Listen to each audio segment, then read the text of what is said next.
everyone in your life should be supporting you at this point.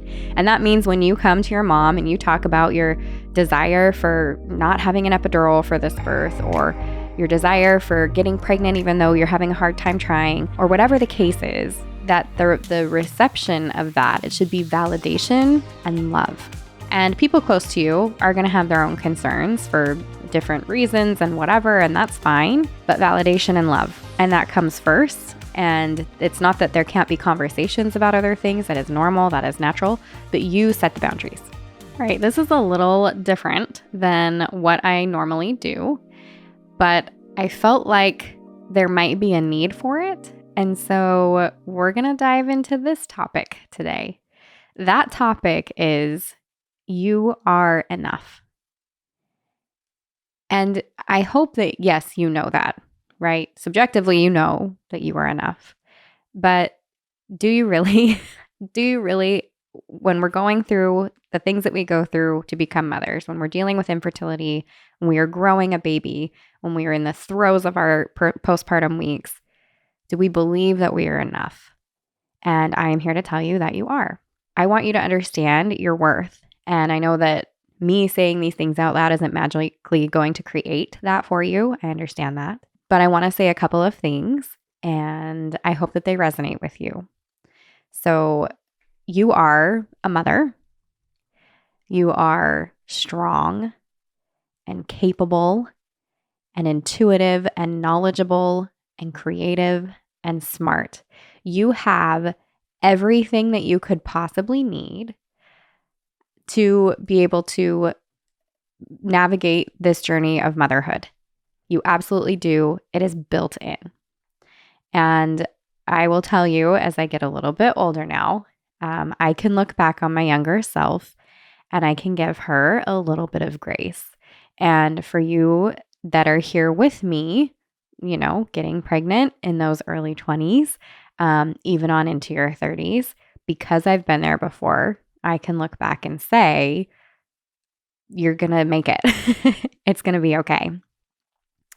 Along with that, I think it's really important that you understand that you deserve certain things. And again, it's like, yes, subjectively, we know these things, but you deserve respect. This is something we talk about all the time in the podcast, right? You deserve respect from your birth partner, respect from the supportive people around you, respect from your birth team. Subjectively, we know that, but I want you to take that in for a second and look at yourself, look at your sweet spirit, and understand you deserve that respect. You are worthy of that respect. You deserve appropriate behavior. That includes from your spouse. That includes from loving family members. You deserve appropriate behavior. And it also includes your provider. It includes everybody in your life. If you are working, all of those things. And it's so easy for us to just brush things aside or passively move through life that okay, I'll take this one more thing, this one more thing, this one more thing. Well, you know what? It builds up. And so if you're not receiving some of that, hopefully this exercise that I'm going to do with you in just a bit is going to help you today. But I want you to know that you deserve appropriate behavior. You deserve to be treated like a human being. Common sense, but it's true. You are a human being, and in this case, you are a mother. Now that's whether or not you are pregnant yet, but you are stepping into that role of motherhood or have a desire to, and you are a human doing that. And especially within our medical system today, whether that's working through infertility or meeting with, professionals for that prior to getting pregnant or during your pregnancy journey, it is so easy to be treated like a number. And let me decide what I'm trying to say here, because what is coming to mind for me right now are all of the DMs and all of the questions I'm getting from women who are saying things like, my provider said X, Y, and Z, and I feel A, B, C. What should I do? Am I right? And we definitely have this system set up that tells us that person is in charge. This provider is in charge. So they know the best about you and your baby and your body. And so don't trust your intuition. Don't take a moment for yourself to listen to how you feel and what your thoughts are. Lean towards the evidence, lean towards that provider. And even stuff that I share with you here, as I say the word evidence, we can go off of all the evidence in the world. It doesn't matter what the hot topic is, right? Vaccines, circumcision, you name it. But what is your heart telling you? And we leave that behind a lot with the way that we talk to people, the way we treat people, the knowledge that we think we have over things. It is so important that you are treated in such a way that is respected and loved and cared for and heard. And if you are not being treated that way, hear me today that you deserve to be treated that way. And I hope that you will take steps to mitigate that in your life so that you can feel that way. Along with that, and it kind of goes hand in hand, but you deserve to be involved with your medical decisions. In fact, I think you deserve to have access to your medical files and support for how you feel about that around you at all times. You are smart and you are wise, and it is your body and it is your baby. And as you choose to move forward and make decisions in your life for yourself and for this baby and for your family, you deserve access to good information. Good decisions are based off of good information. And so if you don't have access to your medical records or to anything that is happening with your body along the way that is being tracked by other people, how are you supposed to make a good decision? You can't do it without all the information. The other side of that is the knowledge, which is part of why you're here. And hopefully this podcast and listening to all of these great birth topics puts you in a place where you feel like you can make really good decisions about your body and your baby and your birth. But you deserve to be involved in every single one of those decisions. What is frustrating to me is to hear moms say, I'm at my 36-week appointment and they're telling me I need to schedule my 39-week induction, that I can't go past 40. They'll maybe let me go to 40, so I have to get this on the schedule. Or I called the hospital and they said that we need to have an IV. It's non-negotiable, whatever. And it's like, how about instead of throwing our list at people of here's the expectations and here's what you need to do, we involve them in the process. Why is that so hard? Back to being treated like a human being and obviously being involved in your medical decisions. I know that a lot of this is common sense. And I know as I'm saying it, it's like, well, duh, if you're listening. But I hope it's also driving home that point. Like, this is for the moms. This is not happening for you. Because I know that every mother listening is going to be like, well, yeah, of course. But I also know that some of you listening are also, it's going to trigger things about the care that you're receiving right now. And so if that is the case, stay tuned, keep listening in, and find a way to get back in charge of your personal situation. Now, obviously, you deserve the support from those around you and love. And so this is for those like really kind people all over the place, family, friends, whatever in our lives that just have the best advice at all given times about your situation. Man, if they are not supporting you, let's find a better way there, because everyone in your life should be supporting you at this point.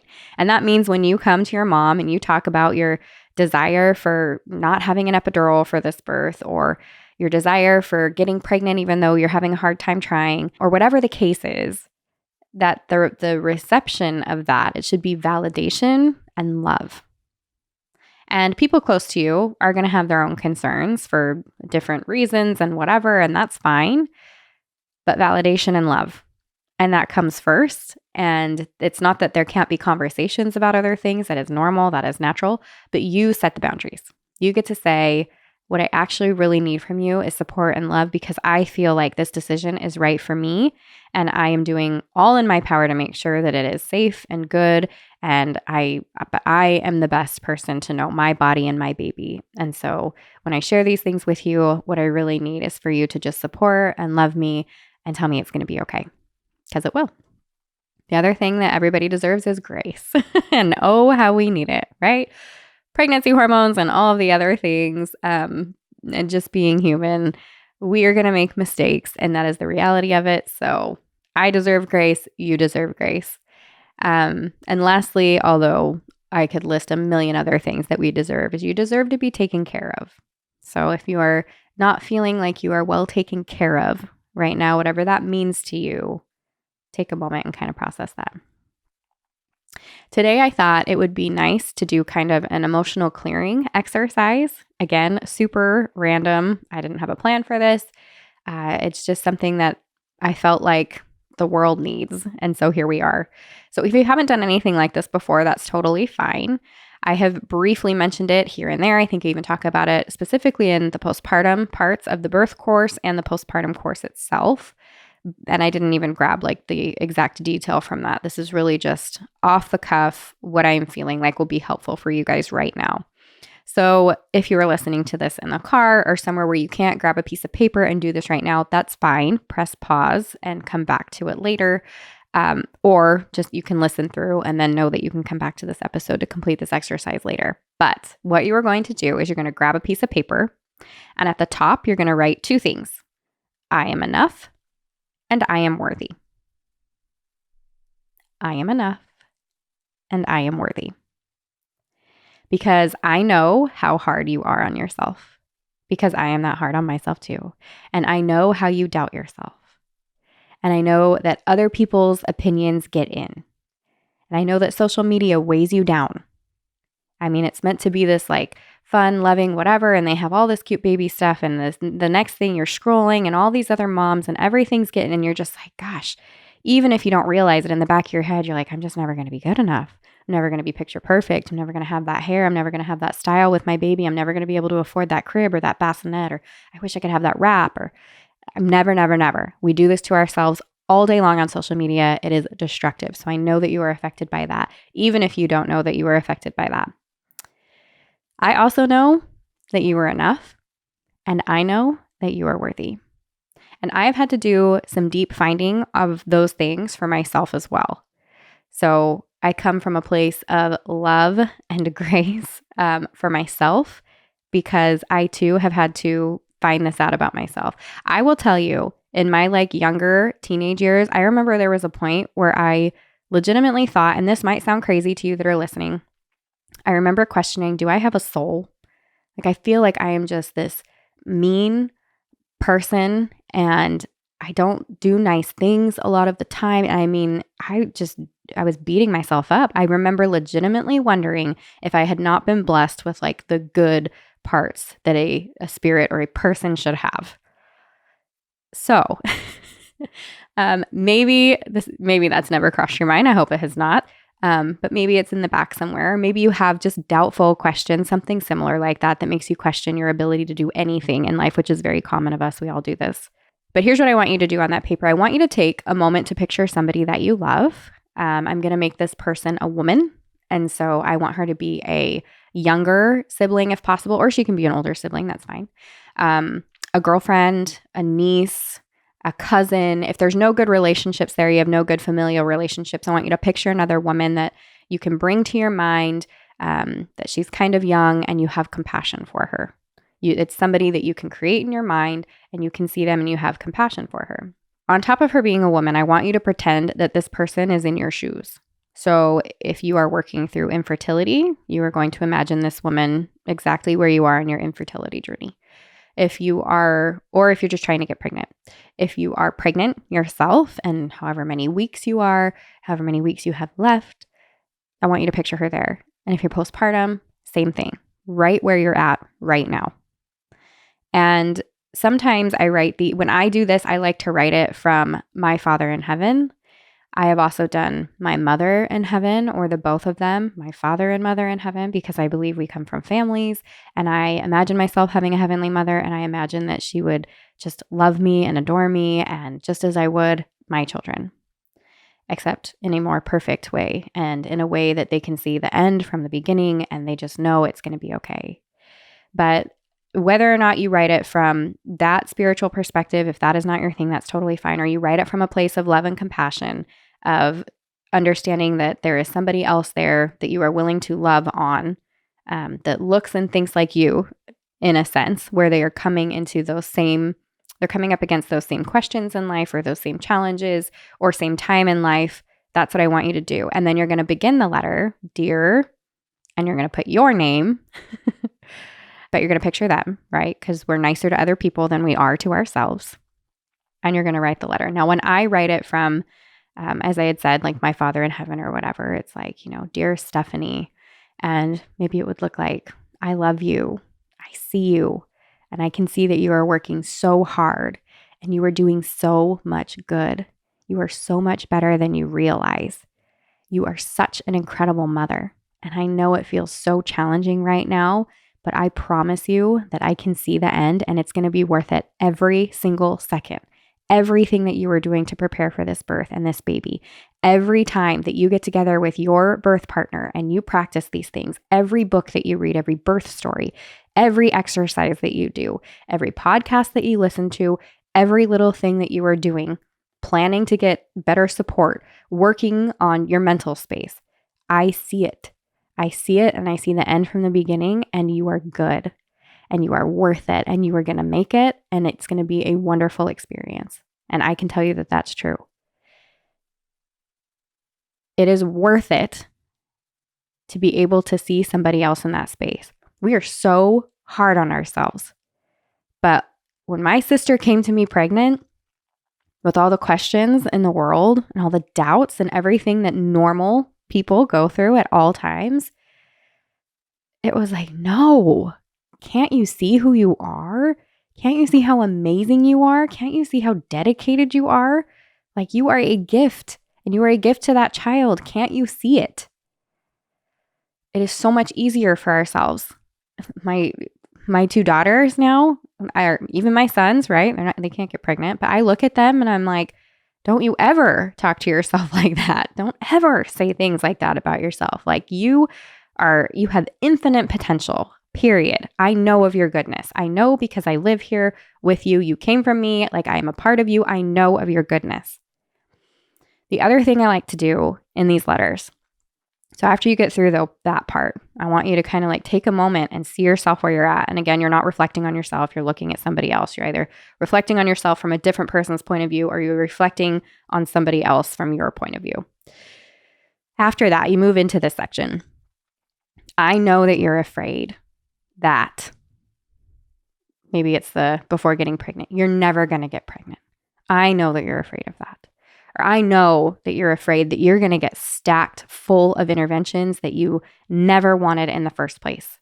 The other thing that I like to do in these letters is move into the I know that you're afraid that, and just wherever you are with that, whatever fears you would imagine this person having, whatever fears you have yourself. I know you're afraid that if you're working on getting pregnant, that you'll never get pregnant. I see that. I know that you're feeling that. I know that if you're pregnant, you feel like you're going to get stacked full of interventions. I know that you're afraid of that. And if you are postpartum, I know that you feel like you're never going to get over this breastfeeding hump, right? We all have these things as we come upon them. We have these fears that pop up, or these things that stop us from believing in ourselves and who we're meant to be. And then you put all of that down. And you can do one at a time, or you can list them all and then rattle it off with the positives of that. But it's the other side of it, right? But I know that you are going to walk through this and you won't do it alone, because I'm going to be here with you. And I love you. And you are an incredible mother, right? So you're worried about getting stacked full of all this stuff. Well, guess what? I know that no matter what, you're an incredible mother. And I know that you're going to have that intuition and that ability to make those decisions when it is time. You're going to know exactly what you need to do for your pregnancy and your baby. And for that postpartum one, I know you're absolutely going to figure this breastfeeding thing out and be able to help other mothers, because that's how we all do it. So I can look at every single one of you and tell you it's going to be okay. Now, I am here at this point. I'm also kind of your birth coach, or at least I'm going to put myself in that position just for a moment. You are doing all of those things. You are listening to podcasts and educating yourself. You are not passively letting your birth go by and hoping for the best. Even if, now of course, listening alone is not what I'm going to tell you to do. But if that is what you have time, effort, and energy for, then listening to what what can happen during birth, what your options are, educating yourself in the best way that you can. If that's the only thing that you do, that is better than nothing. And you are making an effort. So I want you to know that I see all of you. And I see your questions that come in. And I see your dedication to your babies and your families. And I see your desperate pleas for somebody to tell you that what you're feeling is normal and what you're thinking is right and what you're intuitively believing is correct, and you should listen to that. Sometimes all we need is validation.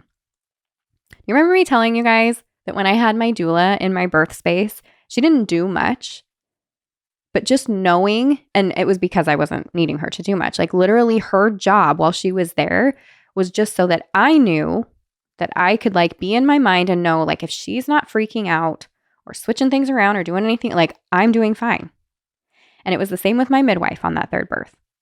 When the two of them were cool as a cucumber and all they had were positive things to say and all they were doing was offering good emotional support, I could relax and tune into what I needed, because those little fears and those thoughts are absolutely going to creep into your mind. That is totally normal. It is a part of life. We do it every day in all situations.